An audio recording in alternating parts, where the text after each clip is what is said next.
Hello, नमस्कार। मेरा नाम दलबीर है और मेरे इस यूट्यूब चैनल में आपका स्वागत है। मेरे इस यूट्यूब चैनल का नाम इंडियन टेक्निकल फार्मिंग है और आज मैं आपके लिए खेती से जुड़ी एक नई वीडियो लेकर आया हूं।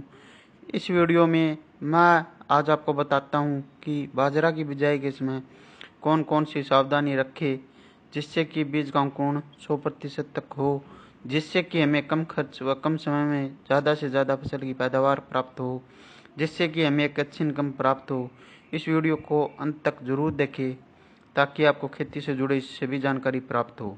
अगर आप चैनल पर नए हो तो इस वीडियो को ज़्यादा से ज़्यादा लाइक, शेयर तथा चैनल को सब्सक्राइब जरूर करें ताकि अन्य किसानों को खेती से जुड़ी सभी जानकारी प्राप्त हो और आने वाली वीडियो की नोटिफिकेशन आपको मिलती रहे। चलिए वीडियो को स्टार्ट करते हैं। बाजरे की खेती की पूरी जानकारी। बाजरे की खेती सिंचित तथा असिंचित क्षेत्रों में की जाती है। अधिक बाजरे का उत्पादन और लाभ हेतु उन्नत तकनीकें अपनाना आवश्यक है। भारत दुनिया का अग्रणी बाजरा उत्पादक देश है। यहाँ लगभग 85 लाख हेक्टेयर क्षेत्र में बाजरा की खेती की जाती है, जिसमें से 87% क्षेत्र राजस्थान, महाराष्ट्र, गुजरात, उत्तर प्रदेश एवं हरियाणा राज्यों में है। देश के शुष्क तथा अशुष्क क्षेत्रों में यह प्रमुख खाद्य है और साथ ही पशुओं के पौष्टिक चारा उत्पादन के लिए भी बाजरे की खेती की जाती है। पोषण की दृष्टि से जहाँ इसके दाने में अपेक्षाकृत अधिक प्रोटीन, वसा मिलती है, वहीं कार्बोहाइड्रेट, खनिज तत्व, calcium, carotene, riboflavin, vitamin B और नियासिन, विटामिन B6 भी प्रचुर मात्रा में पाए जाते हैं। गेहूं एवं चावल के अपेक्षा बाजरे में यह लौह तत्व भी अधिक होता है। अधिक ऊर्जा होने के कारण बाजरे को सर्दियों के मौसम में खाने में अधिक उपयोग किया जाता है। बाजरा के चारे में प्रोटीन, कैल्शियम, फास्फोरस और खनिज लवण उपयुक्त मात्रा में एवं हाइड्रोरासायनिक अम्ल सुरक्षित मात्रा में पाया जाता है।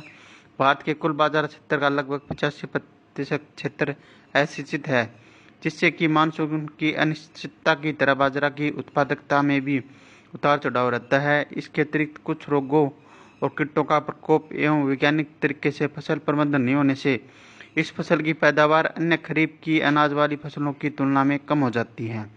परंतु यदि सही किस्म का चुनाव और खेती के लिए उन्नत तकनीकें और पौध संरक्षण तकनीकें यहाँ अपनाया जाए तो बाजरा की पैदावार में उल्लेखनीय वृद्धि की जा सकती है। इसमें बाजरा से जुड़ी खेती की जानकारी का उल्लेख है। बाजरे से जुड़ी खेती की हर जानकारी। नंबर 1, उपयुक्त समय। नंबर 2, खेत का चुनाव। नंबर 3, मिट्टी की जांच। नंबर 4, पानी की जांच, भूमि व जलवायु। नंबर 5, खेत की तैयारी। नंबर 6, फसल पद्धतियाँ व फसल चक्कर। नंबर 7, बीज का चुनाव, बीज की उन्नत किस्में, बीज का उपचार, बीज की मात्रा। नंबर 8, बिजाई या फसल की बुआई। नंबर 9, सिंचित क्षेत्र तथा ग्रामीण क्षेत्रों में इसकी खेती की जाती है। नंबर 10, जल का प्रबंधन। नंबर 11, कीट प्रबंधन व रोग प्रबंधन। नंबर 12, सिंचाई। नंबर 13, बाजरे की कटाई। नंबर 14, बाजरे की कटाई। नंबर 15, बाजरे का भंडारण। बाजरे की बिजाई का समय। बाजरे की बिजाई का समय आ गया है। किसान उन्नत किस्म की बिजाई कर मुनाफा कमा सकते हैं। संकर बाजरा का बीज हर साल नया लेकर ही बिजाई करें। सिंचित क्षेत्र में आप इसकी मई माह में बिजाई कर सकते हो। बाजरे की बिजाई जून माह से 15 जुलाई तक कर सकते हैं। बिजाई से पूर्व बीज को उपचार करना न भूलें। बीज उपचार के लिए 10% नमक के घोल यानी 10 लीटर पानी में 1 किलोग्राम नमक में बाजरा में बीज को थोड़ा थोड़ा डालकर हाथ से हिलाए। चेपा के पिंड तथा तैरते हुए पदार्थों को निकालकर नष्ट कर दे। नीचे बैठे हुए भारी बीजों को साफ पानी से 3 से 4 बार अच्छी तरह धोकर छाया में सुखा ले। खेत का चुनाव। इसके बाद हम बाजरा की बिजाई के लिए खेत का चुनाव करते हैं। अगर पहले उस खेत में सरसों की बिजाई की थी तो सरसों के फन्नों को रोटावेटर की सहायता से 1-2 बार अच्छी तरह से जुताई कर दे ताकि सरसों के पन्ना अच्छी तरह मिट्टी में मिल जाए। फिर आप हैरो की सहायता से उसकी 1-2 बार अच्छी तरह जुताई कर दे। फिर आप लेजर लेवलर की सहायता से खेत को समतल कर ताकि खेत की सिंचाई अच्छी तरह से हो सके। मिट्टी की जांच। सबसे पहले अपने खेत की मिट्टी की जांच करवा लें, जिससे हमें यह पता चल जाता है कि मिट्टी में किन किन पोषक तत्वों की कमी है और खेत की मिट्टी किन किन फसलों के लिए उपयुक्त है और इस मिट्टी में कौन कौन सी फसलें उगाई जा सकती है, जैसे गेहूँ, चना, अरहर, सरसों, राया, बरसीन, गन्ना, आलू, मक्का, बाजरा, कपास इत्यादि। मिट्टी की जांच से हमें यह पता चल जाता है कि इसका पीएच मान कितना है। पानी की जांच, अगर आप फसल की बिजाई के लिए नहरी पानी का इस्तेमाल करते हैं तो यह सभी प्रकार की फसलों के लिए अच्छा है। अगर आप बारिश के पानी से फसल की सिंचाई करते हैं तो भी यह सभी फसलों के लिए अच्छा। इसमें बीज का अंकुरण लगभग 100% तक हो जाता है। अगर आप ट्यूबवेल के पानी से फसलों की बिजाई करते हैं तो इस ट्यूबवेल के पानी की जांच करवाना बहुत ज़रूरी है। अगर ट्यूबवेल का पानी पीने में मीठा है तो इसमें पानी का पीपीएम ज़्यादा हो सकता है और बीज अंकुरण के समय यह एक समस्या बन जाती है। अगर पानी का पीपीएम 1000 से कम है तो यह सभी प्रकार की फसलों के लिए उपयुक्त है और सभी प्रकार की फसलों के लिए अच्छा है और इसमें बीज का अंकुरण 100% तक हो जाता है। अगर पानी का पीपीएम 1000 से ज़्यादा है तो इसमें बीज का अंकुरण सही तरीके से नहीं हो पाता, इसलिए पानी की जांच करवाना बहुत ज़रूरी है। अब हम बात करते हैं बाजरा की बिजाई के लिए भूमि। बाजरा की फसल सभी अच्छी जल निकास वाली सभी तरह की भूमि में की जा सकती है, परंतु बलुई दोमट मिट्टी इसके लिए सर्वोत्तम है। बाजरे के लिए भारी भूमि कम अनुकूल रहती है और इसकी अधिक उपजाऊ भूमि की आवश्यकता नहीं होती। जलवायु, बाजरे की खेती गर्म जलवायु और 400 से 600 मिलीमीटर वर्षा वाले क्षेत्रों में भली भांति की जा सकती है। 32 से 37 सेल्सियस तापमान बाजरे के लिए उपयुक्त माना गया है। यदि पुष्पन अवस्था में वर्षा हो जाए या फुहारों से सिंचाई कर दी जाए तो फूल धुल जाने के कारण बाजरे में दानों का भराव कम हो जाता है। बालियों में दाना बढ़ने की अवस्था में यदि नमी अधिक हो और तापमान कम हो तो अर्गट रोग के प्रकोप होने की संभावना ज़्यादा बढ़ जाती है। फसल पद्धतियाँ, बाजरे की फसल के साथ यदि दलहनी फसल जैसे मूंग, ग्वार, अरहर, मोठ और लोबिया को अंत फसल के रूप में बोया जाए तो न केवल बाजरा के उत्पादन में वृद्धि होती है बल्कि दलहनों के कारण मिट्टी की उर्वरता में भी सुधार होता है और अतिरिक्त दाल उत्पादन से कृषकों की आयों में भी वृद्धि होती है। साथ ही दलहन वर्गीय फसलें अधिक नाइट्रोजन स्थिरीकरण करती है, जिससे मिट्टी में नाइट्रोजन बढ़ जाती है। फलस्वरूप उर्वरकों से नाइट्रोजन कम देनी पड़ती है, जिससे कृषि की लागत में बहुत कमी आती है। फसल चक्कर, मिट्टी की उर्वरकता बनाए रखने के लिए फसल चक्कर अपनाना महत्वपूर्ण है। बाजरे के लिए निम्न 1 वर्षीय फसल चक्रों को अपनाना चाहिए, जैसे बाजरा, गेहूं या जौ, बाजरा, सरसों या तारामीरा, बाजरा, चना, मटर या मसूर, बाजरा, गेहूं या सरसों, बाजरा, सरसों या ग्रीष्मकालीन मूंग। बाजरा की उन्नत किस्में, अलग अलग राज्यों की बाजरा की उपयुक्त किस्में अलग अलग है, जैसे राजस्थान, महाराष्ट्र, गुजरात, उत्तर प्रदेश, हरियाणा, कर्नाटक, आंध्र प्रदेश, तमिलनाडु। हमें बिजाई के लिए उन्नत किस्मों का ही चुनाव करना चाहिए क्योंकि ये कम समय व कम खर्च में ज़्यादा से ज़्यादा उत्पादन देती है। हमें बिजाई के लिए उपचारित बीज का ही प्रयोग करना चाहिए। 1 एकड़ के लिए बीज की मात्रा लगभग 1.5 से 2.5 किलो पर्याप्त रहती है।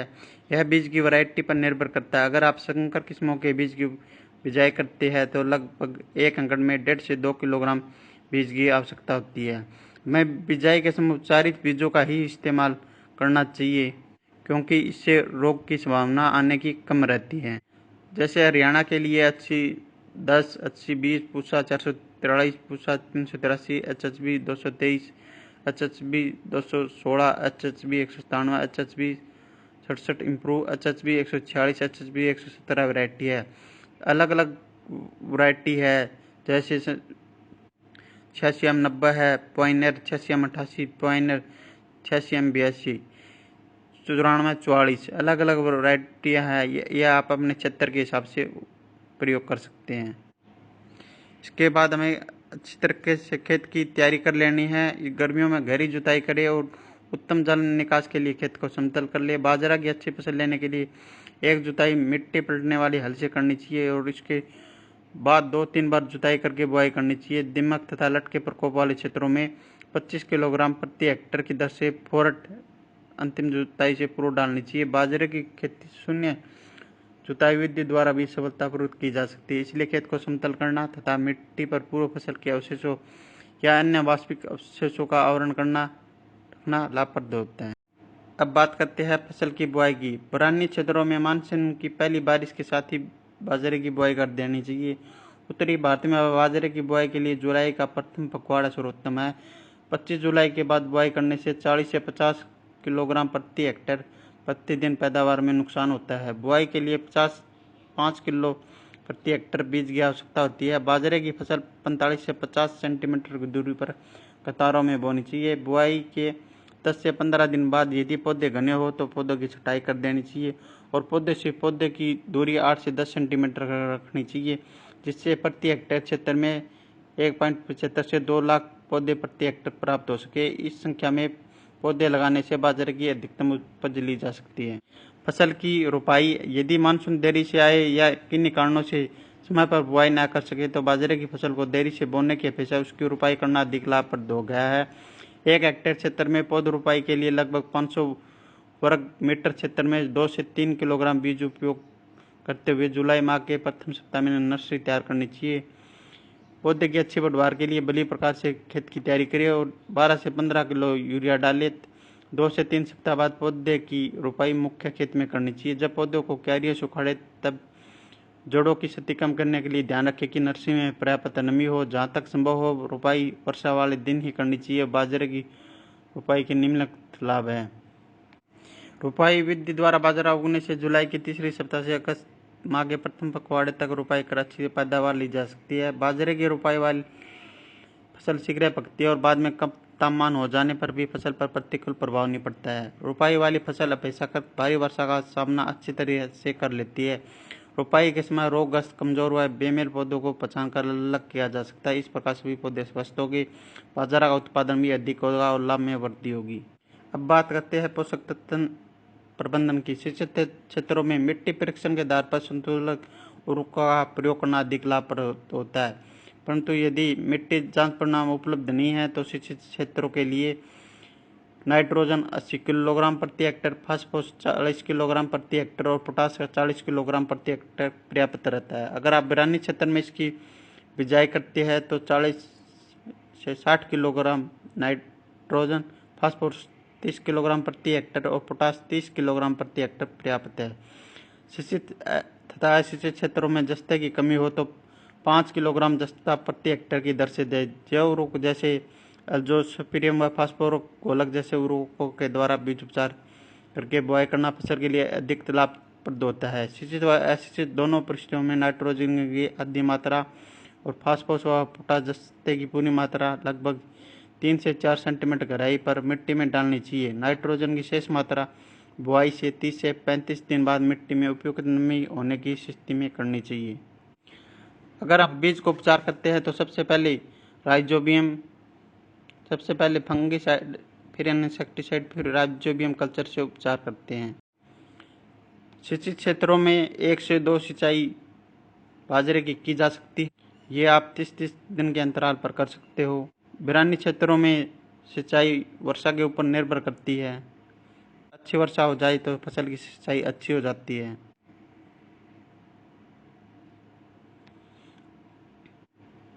जल प्रबंधन। यद्यपि बाजरा की फसल मुख्यतः बिरानी क्षेत्रों में ली जाती है, परंतु फूल आते समय व दाना बनते समय नमी का होना अधिक हानिप्रद है। अतः यदि सिंचाई का स्रोत उपलब्ध हो तो इन अवस्थाओं पर सिंचाई करना लाभप्रद होता है। बाजरा जल भराव से भी प्रभावित हो जाता है, इसलिए जल निकास का समुचित प्रबंधन होना आवश्यक है। खरपतवार प्रबंधन। बाजरे की फसल में खरपतवार नियंत्रण के लिए 1 किलोग्राम एट्राजिन या पेंडामेलिथियान 500 से 600 लीटर पानी में घोल मिलाकर प्रति हेक्टेयर 10 से छिड़काव करना चाहिए।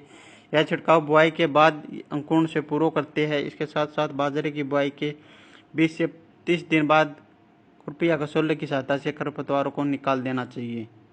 अब बात करते हैं कीट प्रबंधन की। नंबर 1 दीमक, नंबर 2 तना मक्खी, नंबर 3 सफेद लट।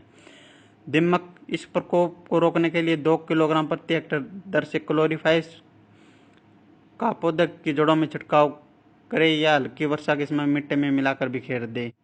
तना मक्खी। इसकी रोकथाम के लिए 15 किलोग्राम प्रति हेक्टेयर दर से आप फोर्ट इस्तेमाल कर सकते हो। नंबर 3 सफेद लट। यह लट पौधे की जड़ों को काटकर फसल के विभिन्न अवस्थाओं में बाजरे को नुकसान पहुंचाती है। इसकी रोकथाम के लिए फ्यूड्राउन 3% या फोर्ट 10% दानों को 12 किलोग्राम प्रति हेक्टेयर की दर से बाजरे की बुआई के समय मिट्टी में डालना चाहिए। अब बात करते हैं रोग प्रबंधन। रोग प्रबंधन में मर्द रोमिल आशिता व अर्कट होता है। मर्द रोमिल आशिता यह रोग हरी बाली वाले रोग या डाउन मिल्ड्यू के नाम से भी जाना जाता है। इसकी रोकथाम के लिए आप सदैव प्रमाणित बीजों का ही उपयोग करें। नंबर 2, अर्कट। यह रोग बाली बनते समय बाजरे को नुकसान पहुंचाता है। रोगग्रस्त पौधों में बालियों पर शहद जैसी चिपचिपी बूंदें दिखाई देती है। शहद के समान दिखने वाला यह पदार्थ कुछ दिनों बाद सूखकर काढ़ा पड़ जाता है। इस जहरीले पदार्थ को अर्कट के नाम से जाना जाता है, जो मानव और पशुओं के लिए हानिकारक होता है। बाजरे की संकर किस्मों में यह रोग अधिक फैलता है। रोकथाम। फसल की बुआई उचित समय पर करें। अगत्य बुआई करने से फसल में फूल आते समय तापमान कम नहीं होता और आर्द्रता भी अधिक नहीं होती, जिससे रोग का प्रकोप कम रहता है। सदैव प्रमाणित बीजों का ही उपयोग करें। उपयुक्त फसल चक्कर अपनाएं। खेत में रोगग्रस्त बालियों को काट कर जला देना चाहिए। बीजों को 2 ग्राम प्रति किलोग्राम बीज की दर से बायोस्टिन द्वारा उपचारित करके ही बोई। खड़ी फसल में रोग की रोकथाम के लिए बायोस्टिन 0.1% का 2 से 3 बार छिड़काव करें। अब बात करते हैं बाजरे की पैदावार। यदि उपरोक्त आधुनिक विधि से बाजरा की फसल ली जाए तो सिंचित क्षेत्रों में इसकी उपज 30 से 45 क्विंटल और 90 से 100 क्विंटल सूखा चारा प्रति हेक्टेयर प्राप्त होता है और असिंचित अवस्था में 20 से 30 क्विंटल प्रति हेक्टेयर दाना व 60 से 70 क्विंटल सूखा चारा मिल जाता है। बाजरे का भंडारण। बाजरे के दानों को अच्छी तरह से धूप में सुखाएं और दानों में नमी की मात्रा 8 से 10% होने पर ही उपयुक्त स्थान पर भंडारण करें। अगर ये मेरी वीडियो आपको पसंद आए तो इस वीडियो को लाइक व शेयर करना, चैनल को सब्सक्राइब जरूर करें।